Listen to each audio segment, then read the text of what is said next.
Hello प्यारे बच्चों, कैसे हो आप सब। आशा करती हूँ घर पे सब ठीक होंगे और अपना ध्यान रख रहे होंगे। आज की है जो हम वर्कशीट करने जा रहे हैं, वर्कशीट नंबर 45। क्लास हमारी कौन सी है? 9th क्लास की हम वर्कशीट कर रहे हैं अभी सॉल्व। सामाजिक विज्ञान हमारा है जो विषय है, सब्जेक्ट हमारा कौन सा है? सामाजिक विज्ञान। इतिहास का पार्ट 3, इतिहास का पार्ट 3 आज हम करेंगे। डेट कब की है हमारी? 17 अक्टूबर की है हमारी डेट। यहाँ पर विद्यार्थी का नाम और कक्षाध्यापक का नाम लिखना न भूलें अपनी वर्कशीट पर। और बेटा जो डेली वर्कशीट आती है वो वीडियो की हेल्प से, या अगर खुद आपको समझ आई है वर्कशीट तो वर्कशीट करके अपने ग्रुप में, स्कूल ग्रुप में ज़रूर भेजें, क्लास ग्रुप में। आज की जो हमारी वर्कशीट है उसका टॉपिक है नाजीवाद और हिटलर का उदय। नाजीवाद और हिटलर का उदय। कि नाजीवाद एक विचारधारा थी, हिटलर का उदय कैसे हुआ। इसे प्रीवियस जो वर्कशीट थी उसमें हमने पढ़ा था कि प्रथम विश्व युद्ध का जर्मनी पर क्या प्रभाव पड़ा था। वही पढ़ा था ना, क्या प्रभाव पड़ा, या हिटलर के उदय के कारण क्या थे, हम ये भी बोल सकते हैं। हिटलर का उदय, हिटलर का उदय क्यों हुआ? क्वेश्चन ये बनता है कि हिटलर के उदय के क्या कारण थे। हिटलर जर्मन सेना में सिपाही था। प्रथम विश्व युद्ध में जर्मनी की पराजय और वर्साय की संधि ने उसे दुखी और आग बबूला कर दिया था। हमने पढ़ा था वाइमर गणराज्य के बारे में।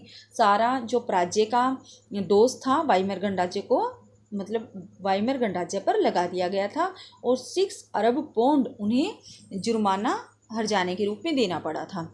1919 में उसने जर्मन वर्कर्स पार्टी की सदस्यता ली। कब ली?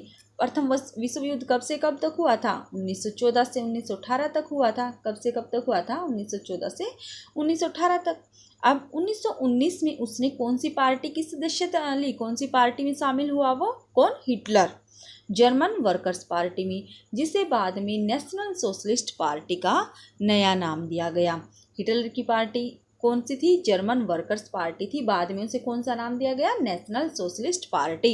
इसी को नात्सी पार्टी के नाम से भी जाना जाता है। कौन सी पार्टी के नाम से जाना जाता है? Nazi party. अर्थव्यवस्था की बदहाली आपने देखा ही था पिछली वर्कशीट में कि कितना बुरा हाल था। अमेरिका से हेल्प ली, लेकिन आर्थिक मंदी के बाद वो हेल्प भी चली गई। राजनीतिक खालीपन और समाज में गहराते जा रहे संकट और बेरोजगारी की समस्याएं आ रही थी बिल्कुल देश में। हिटलर के सत्ता में पहुंचने का रास्ता साफ कर दिया। महामंदी के दौरान नात्सीवाद ने एक जन आंदोलन का रूप ग्रहण कर लिया। अब महामंदी कब आई थी? विश्व में आर्थिक महामंदी कब आई थी? 1929 से 1932 के बीच जो आर्थिक महामंदी आई थी उसने नात्सीवाद ने एक जन आंदोलन का रूप ग्रहण किया। 1929 के बाद बैंक दिवालिया हो चुके थे, काम धंधे बंद होते जा रहे थे, मजदूर बेरोजगार हो रहे थे तो बेरोजगारी बढ़ रही थी, और बेरोजगारी बढ़ती है तो लोग भूखे मरते हैं। मध्य वर्ग की लाचारी और भूखमरी का डर सता रहा था मध्य वर्ग को। नात्सी प्रचार में, अब देखो कोई पार्टी उभर कर आती है तो प्रचार प्रसार में वो क्या कहते हैं? एक अच्छा फ्यूचर देंगे, कहते हैं ना अच्छे दिन आएंगे, बेहतर भविष्य की उम्मीद दिखाई देती थी। 1929 में नात्सी पार्टी को जर्मन संसद राइक्सटैग के लिए चुनाव में महज, देखो इस जो नाजीवाद पार्टी थी, नात्सी पार्टी को जर्मन में 1929 में ओनली 2.6% वोट मिले थे। अब यही इन्होंने प्रचार प्रसार किया कि हाँ आपको अच्छा भविष्य देंगे, बेरोजगारी दूर की जाएगी, लोकतंत्र, इन्होंने लोकतंत्र का प्रचार किया पहले तो। जबकि 1932 तक आते आते 37% वोटों के साथ यह सबसे बड़ी पार्टी बन चुकी थी। जहां 1929 में महज 2.6% वोट मिले थे, 1932 तक महामंदी के दौरान 1932 तक आते आते 37% वोटों के साथ वो सबसे बड़ी पार्टी बन चुकी थी। नाजी प्रचार की कला। अब देखो नाजी, जो नाजी पार्टी थी, नाजीवाद विचारधारा थी। नाजी हिटलर जबरदस्त वक्ता था। अब देखो जिस भी पार्टी के पास एक अच्छा लीडर होता है, एक अच्छा वक्ता होता है, तो उसी पार्टी को मतलब बोलबाला होता है। क्यों? अच्छा नेतृत्व किसी पार्टी को आगे ले जाता है। हिटलर जो था एक जबरदस्त वक्ता था, चाहे करता कुछ नहीं है लेकिन बोलने में अच्छा है, एक्सपर्ट है। अपने जोशीले भाषणों में एक शक्तिशाली राष्ट्र की स्थापना, कैसे भाषण देता था? जोशीले, तो कुशल नेतृत्व था उसमें। जोशीले भाषणों में एक शक्तिशाली राष्ट्र की स्थापना, वर्साई संधि में हुई ना इंसाफी के प्रतिशोध मतलब बदला लेना, और जर्मन समाज की खोई हुई प्रतिष्ठा को वापस दिलाने, बेरोजगारों को रोजगार दिलाने, नौजवानों को एक सुरक्षित भविष्य का आश्वासन देता था। मतलब ऐसे ऐसे भाषण देता था कि सबको रोजगार मिलेगा। जर्मन जो प्रथम विश्व युद्ध में जर्मन ने अपनी प्रतिष्ठा खो दी थी, सम्मान खो दिया था, वो वापस दिलाऊंगा, और जो भी जर्मन के साथ वर्साई की संधि में नाइंसाफी हुई है उसका बदला लिया जाएगा। ऐसे ऐसे जोशीले भाषण देता था। हिटलर ने राजनीति की एक नई शैली रची थी। वह लोगों को इकट्ठा करने के लिए आडंबर और प्रदर्शन की अहमियत समझता था। मतलब भाषण देना समझता था इम्पोर्टेंट, ताकि लोग उसकी तरफ आकर्षित हों और उसकी पार्टी को वोट दें। लोगों में समर्थन दर्शाने और परस्पर एकता का भाव पैदा करने के लिए नात्सियों ने बड़ी बड़ी रैलियां, जनसभाएं आयोजित की, जो कि आपको पता है कि जो ज़्यादा रैलियां करेगा, जनसभाएं करेगा, लोग उसी की तरफ जाएंगे। स्वास्तिक छपे लाल झंडे, ठीक है, नात्सी सैल्यूट और भाषणों के बाद खास अंदाज में तालियों की गड़गड़ाहट, ये सारी चीज़ें शक्ति प्रदर्शन का एक हिस्सा थी। मतलब किसी पार्टी का शक्ति प्रदर्शन। नात्सियों ने अपने धुआंधार प्रचार के जरिए हिटलर को एक मसीहा, एक रक्षक, एक अवतारी के रूप में पेश किया। मतलब एक आदमी के दम पर पार्टी कहाँ से कहाँ पहुँच जाती है। ये एग्जाम्पल हम अपने देश का भी ले सकते हैं ऐसे। यह छवि उस समाज को अच्छी लगती थी जिसकी प्रतिष्ठा और गौरव का एहसास चकनाचूर हो चुका था और जो एक भीषण आर्थिक एवं राजनीतिक संकट से गुजर रहा था। मतलब उस समाज को तो अच्छा ही लगना था जो बेरोजगारी से जूझ रहे थे, जिनका गौरव जो था चकनाचूर हो चुका था, ठीक है, जिनके पास खाने के लिए कुछ नहीं था, उन्हें तो ऐसी बातें अच्छी लगनी थी। लोकतंत्र का धमास। अब देखो, हिटलर ने सत्ता में आते ही किस प्रकार लोकतंत्र को समाप्त कर दिया, सबकी स्वतंत्रताएं छीन ली। किस प्रकार हिटलर एक तानाशाह डिक्टेटर बना, वो किस प्रकार। 30 जनवरी 1933 को राष्ट्रपति हिंडनबर्ग ने हिटलर को मंत्रिमंडल के सबसे शक्तिशाली पद चांसलर का पदभार संभालने का न्योता दिया। कौन सा पद मिला 1933 में हिटलर को? चांसलर का पद, सबसे शक्तिशाली पद मंत्रिमंडल में। किसने दिया? राष्ट्रपति हिंडनबर्ग ने। तब तक नाज़ी पार्टी रूढ़िवादियों को भी अपने उद्देश्यों से जोड़ चुकी थी। सत्ता हासिल करने के बाद हिटलर ने लोकतांत्रिक शासन की संरचना और संस्थानों को भंग करना शुरू कर दिया। जब सत्ता हाथ में आ गई तो उसने क्या किया? जो लोकतांत्रिक शासन की संरचना थी और संस्थान थे उन्हें नष्ट करना शुरू कर दिया। 28 फरवरी 1933 को जारी किए गए अग्नि अध्यादेश के जरिए अभिव्यक्ति, प्रेस, सबसे देखो, अगर कोई सरकार जनता के खिलाफ कोई अध्यादेश लाती है, ठीक है, या कोई मतलब जनता के खिलाफ कोई कानून लाती है, तो प्रेस में आपने देखा होगा, अगर आपके खिलाफ कोई कानून बनता है तो उसका टीवी पर आपको देखते हैं, आप विरोध करते, मीडिया विरोध करती है।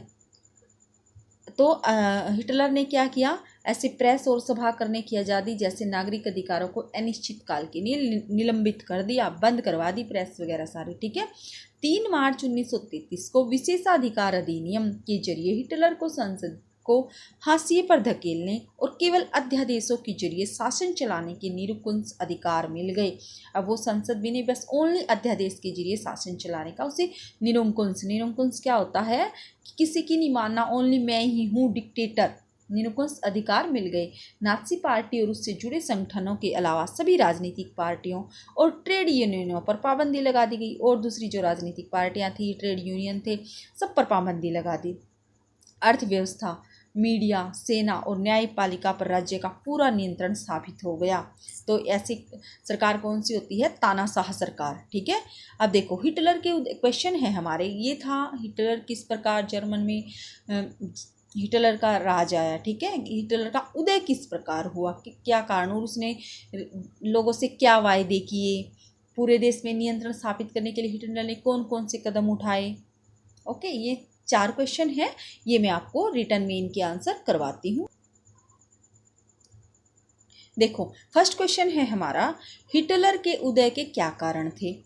हिटलर के उदय के क्या कारण थे जर्मनी में कि हिटलर का उदय हुआ? मैंने तब जब मैं करा रही थी वर्कशीट तभी समझा था। आर्थिक संकट क्या था, जर्मनी में आर्थिक संकट था। 1929 की आर्थिक महामंदी ने जर्मनी की अर्थव्यवस्था चौपट कर दी। जर्मनी में बेरोजगारी, महंगाई में वृद्धि हुई। वहाँ की जो मुद्रास्फीति थी, चीज़ों के आसमान जो कीमत थी, चीज़ों की कीमत आसमान छू रही थी। उन्होंने अधिक मुद्रा छाप दी थी। आपने पढ़ा था ना पिछली वर्कशीट में। वहाँ की उद्योग और व्यापार भी बर्बाद हो गए थे। वर्साई की संधि, वर्साई की अपमानजनक संधि के बाद जर्मनी के लोग बदला लेना चाहते थे और ऐसे वो अपने भाषणों में बोलता ही था। इसके लिए उन्हें एक प्रभावशाली लीडर की तलाश थी।